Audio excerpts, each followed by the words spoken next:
वन्दे देवमुमापतिं सुरगुरुं वन्दे जगत्कारणं वन्दे पन्नगभूषणं मृगधरं वन्दे पशूनां पतिं वन्दे सूर्यशशाङ्कवह्निनयनं वन्दे मुकुन्दप्रियं वन्दे भक्तजनाश्रयं च वरदं वन्दे शिवं शङ्करं वन्दे भक्तजनाश्रयं च वरदं वन्दे शिवं शङ्करम्.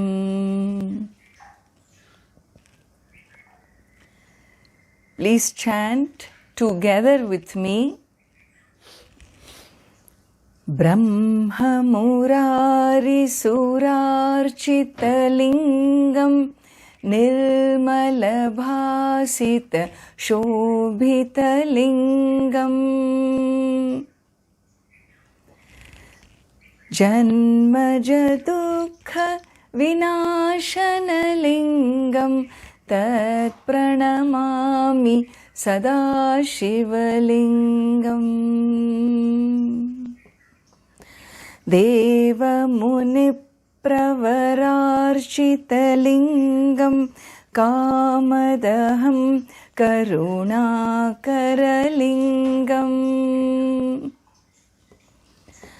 रावणदर्पविनाशनलिङ्गं तत्प्रणमामि सदा शिवलिङ्गम्. सर्वसुगन्धिसुलेपितलिङ्गं बुद्धिविवर्धनकारणलिङ्गम्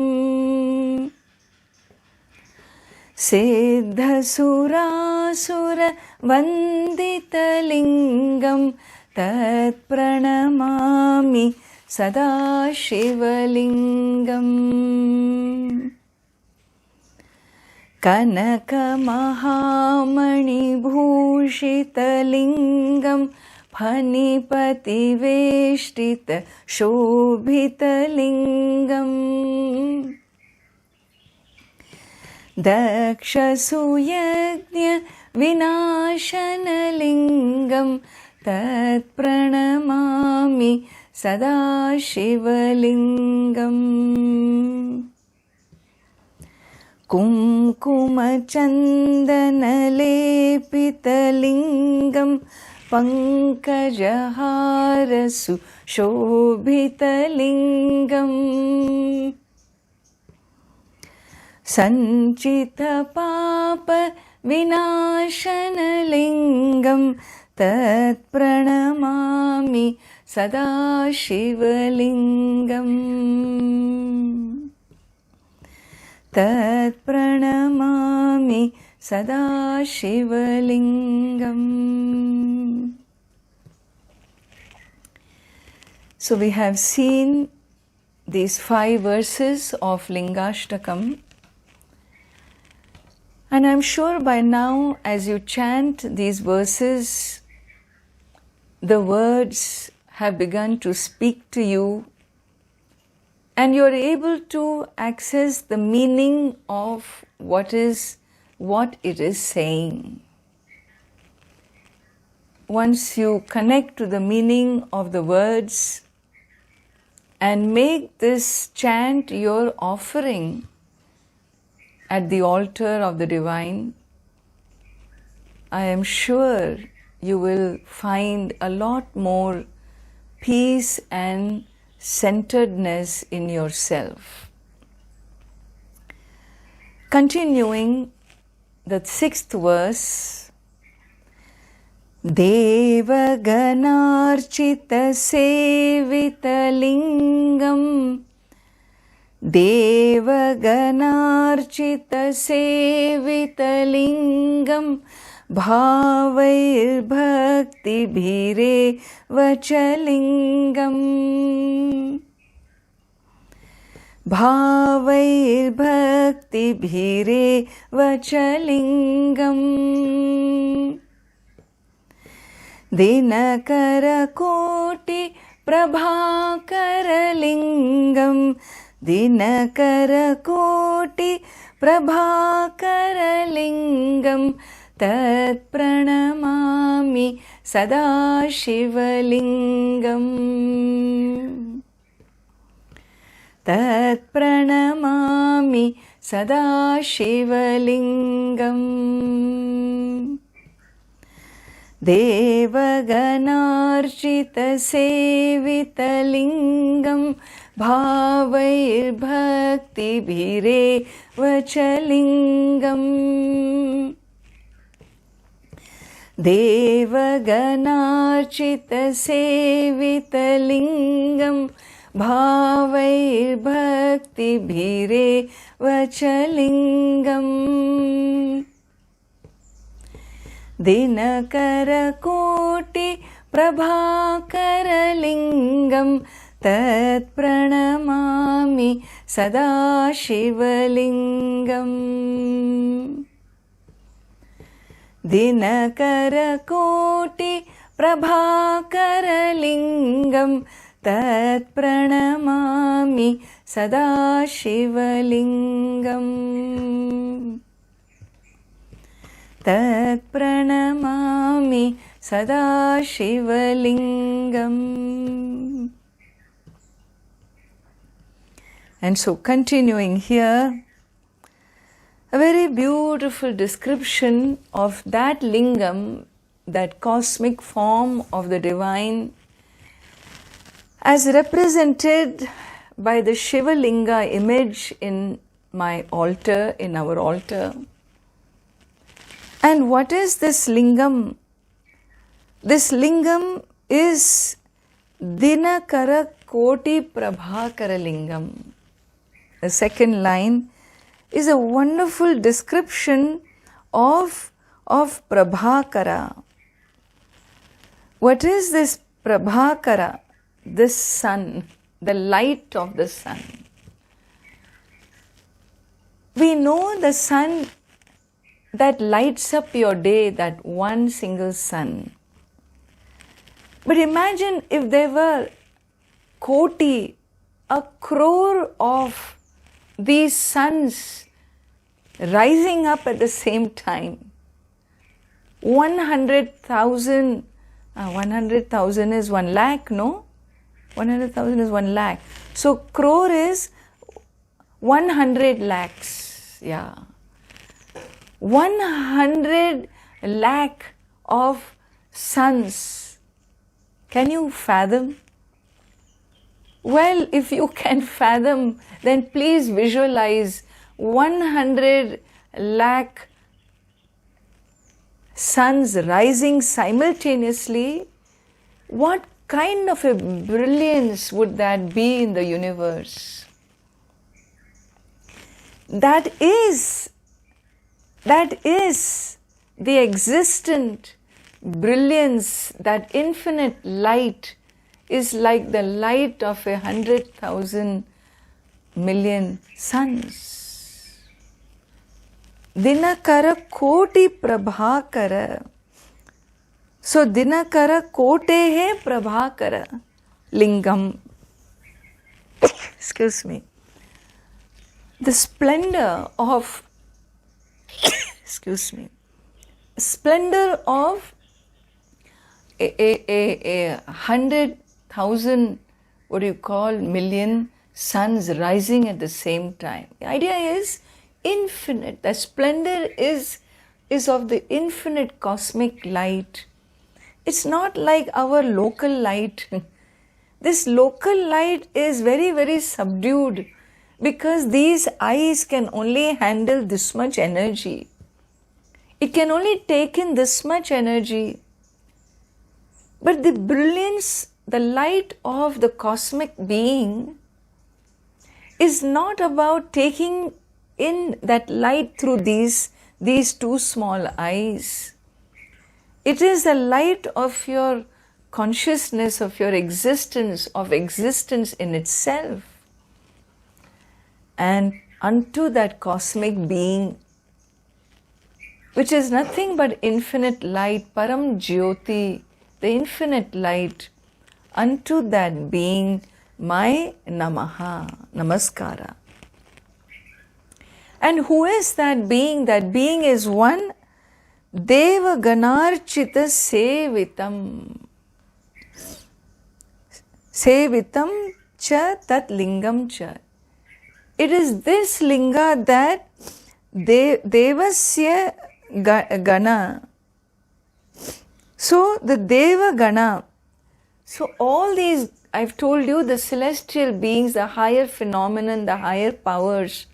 There are so many higher powers that function, that operate the rhythm, the movement of this universe. All of them, all those powers, what are they doing? Archita, Devaganarchita, Sevita. These higher powers, they serve the infinite power. They serve. They do their roles. They perform their duties. Imagine if the sun did not perform its duty. Imagine if the planets did not move in their own orbits as stipulated by the divine being. Imagine if each planet wanted to cross over into the other's orbit. Imagine if our Milky Way tried to move into another Milky Way in the universe. Think of how much stability and strength and intelligence and order, the law and the order of the infinite omniscience is working through all these powers. And these local powers are not violating the cosmic power. This is called servitude. What is the attitude of servitude, of seva? Sevita lingam. All these higher powers serve the cosmic being. How? By complying, using their little power endowed to them in compliance with the cosmic power. This is very powerful message for a human being. Also to learn to comply. There is something called complying with the rhythm. Complying with the rhythm of the universe.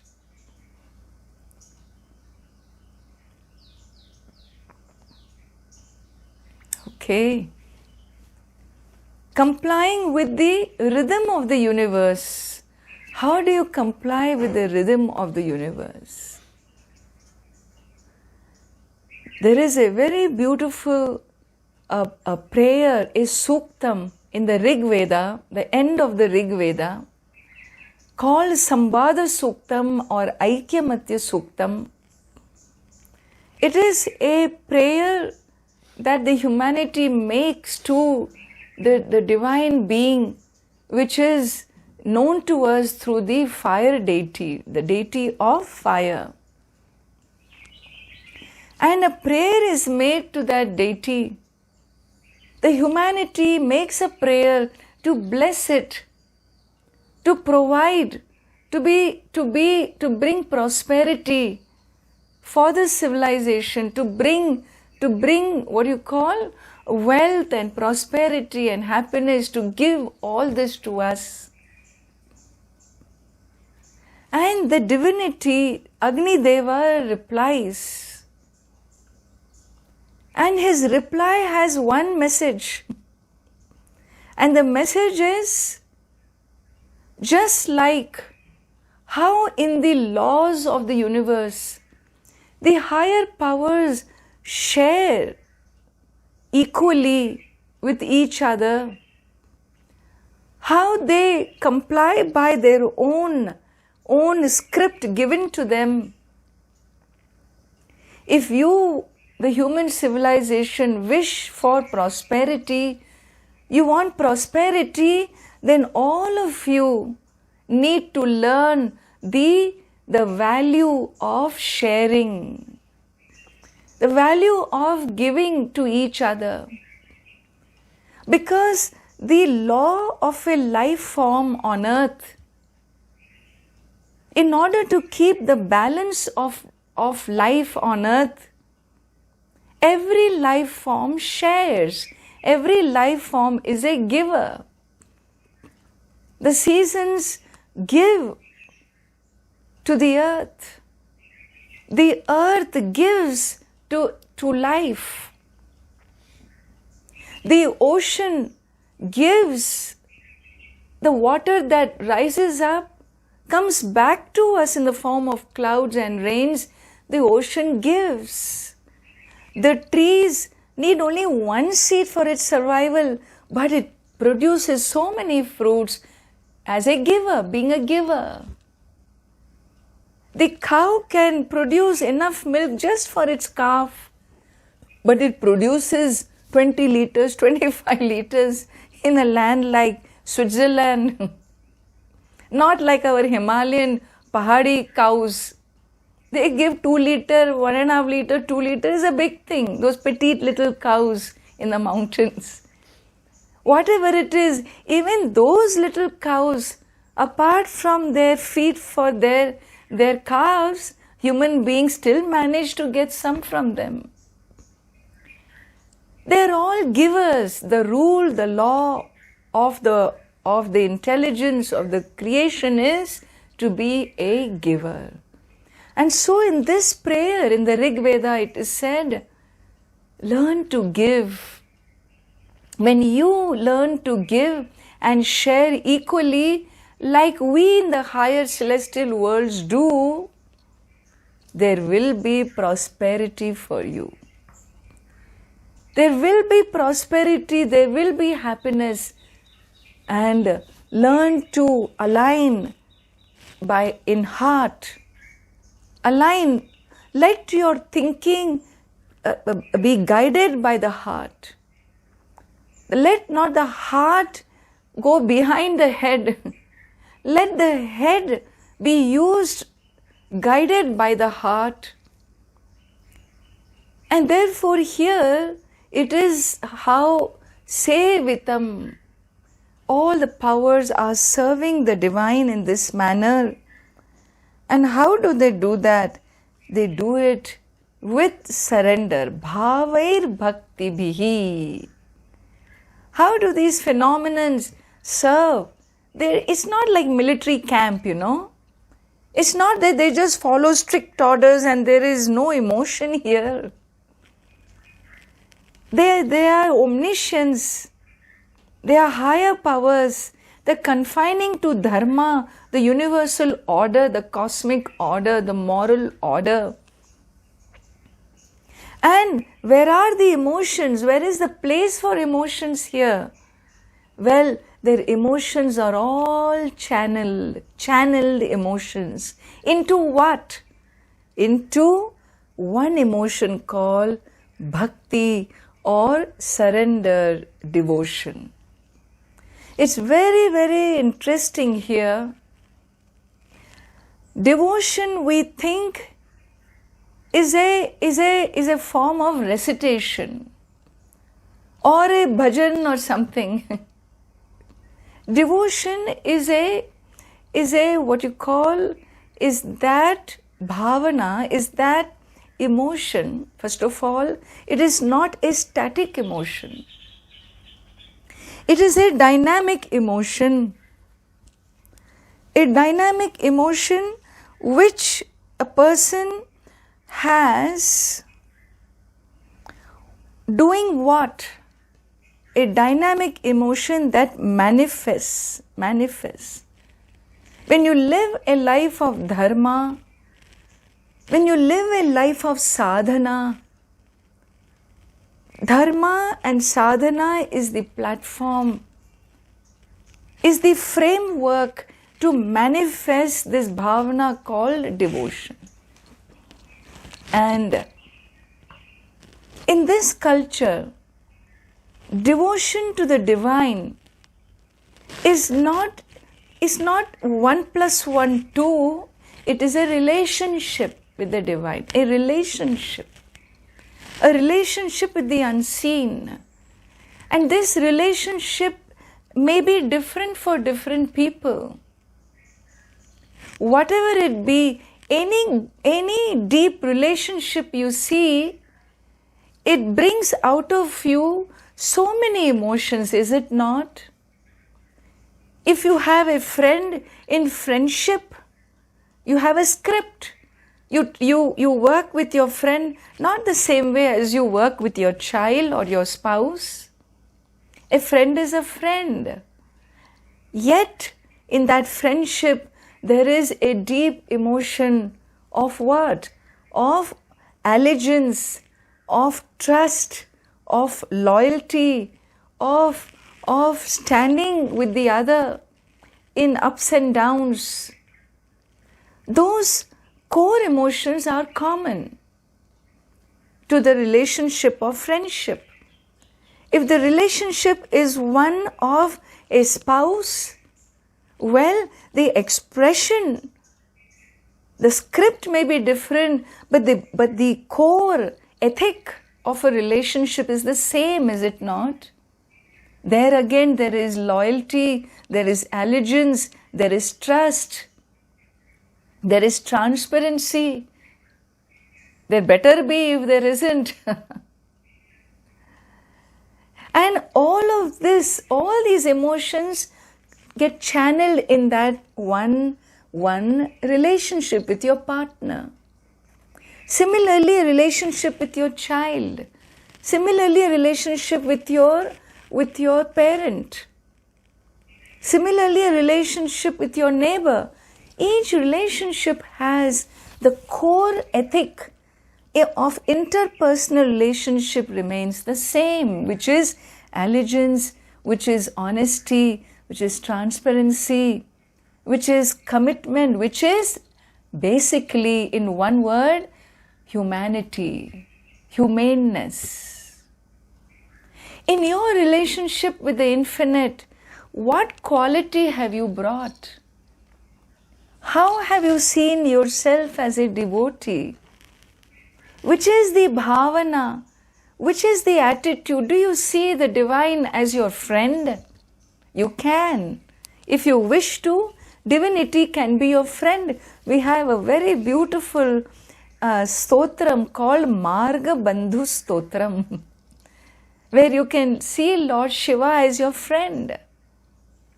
And as a friend means you have to have a lot of courage. To see the infinite being as your friend, you must think you are his equal, remember. His equal. I have loyalty to you, you have loyalty to me.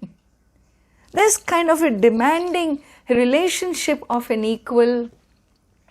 Well, if your devotion brings out of you that dimension of conviction, then let Bhagavan be your friend. Or let him be your child, like Mother Yashoda was a mother to her child Krishna, to her baby Krishna. She could, even though the child showed so many miracles as a child, she could not reconcile ever that he was her child, he was the Lord. She only could see in her the motherhood. And that is why a beautiful story is when Lord Krishna goes out as a baby, crawls out into the backyard and begins to eat mud. And she suddenly sees him do that, and she comes dashing out and asks him to open the mouth so that she can take the mud out. And he is so nervous, scared, he closes his mouth and refuses to open it.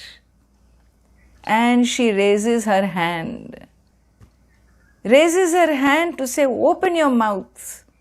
And when he opens the mouth, what does she see? There is no mud there. There is the whole universe in his mouth.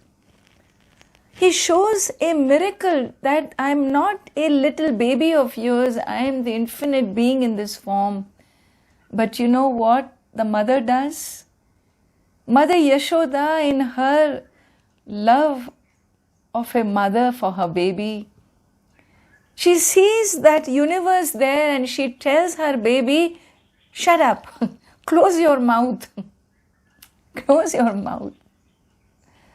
This is the overwhelming devotee in her that has found expression as the mother of the divine being.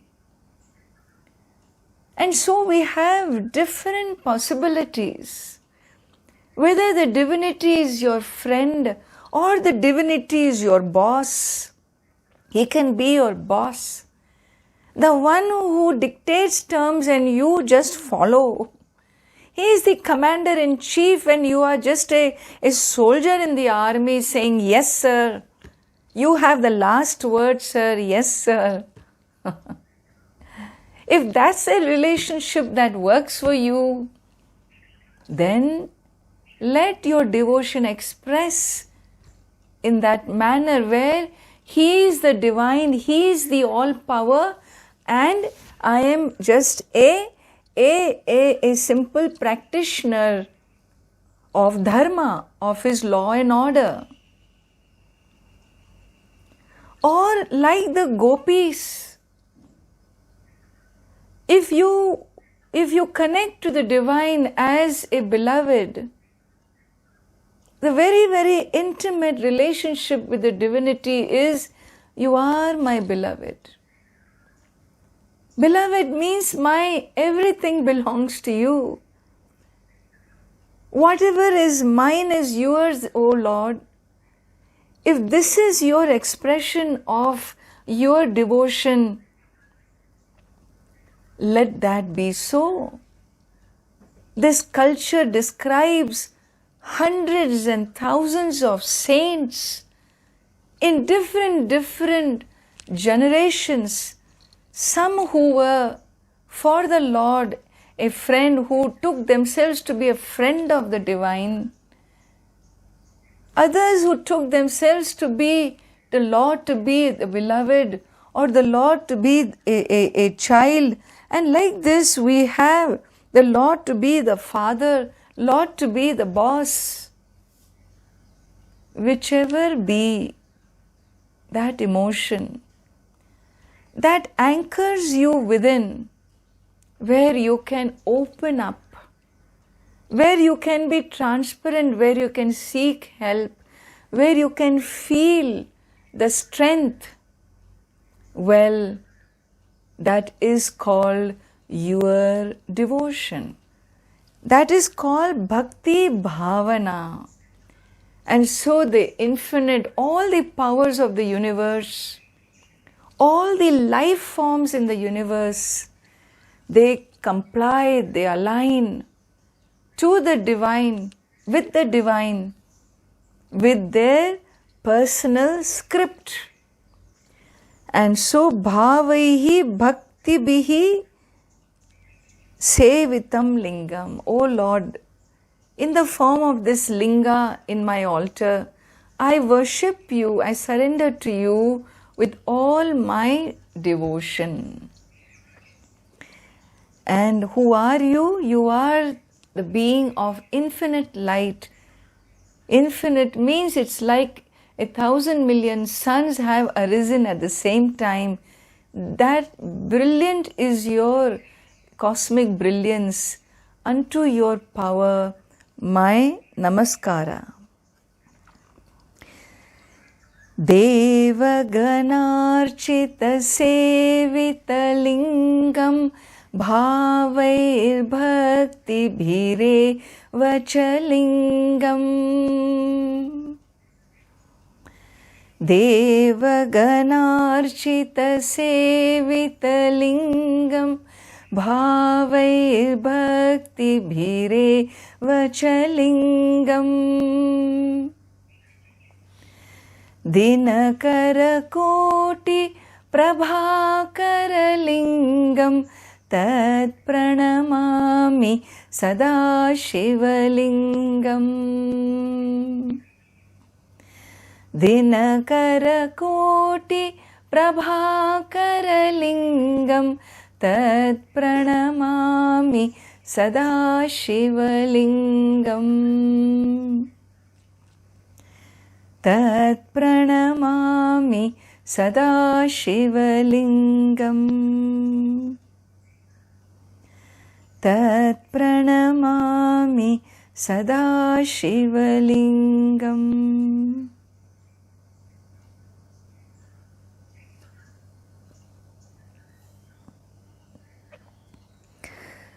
ॐ शान्ति शान्ति शान्तिः